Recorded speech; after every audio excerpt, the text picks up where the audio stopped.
Let's do a quick review. In this chapter, we covered a lot of ground. We began by cleaning up our interface, disabling 2 of the blocks that aren't part of our mockups, and we also hid the display of the secondary menu, or the user menu. We then added a menu item for users to log in, and we added a block for that user menu in the footer.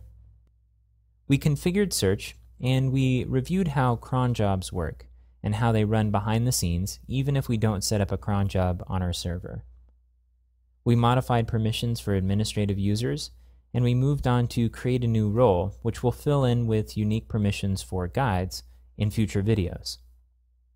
There's a few things you can do to challenge yourself. First of all, you can figure out how the Rebuild the Search Index option works in the search configuration form. Next, and then we'll be doing this in a future video, add a user account for the marketing manager, Heather Hanks, and set up a new role specifically for the marketing manager. Finally, you can figure out why anonymous users aren't seeing the Contact tab in the main navigation. When you're logged in as an administrator, you can see it, so there's obviously something going on with permissions there.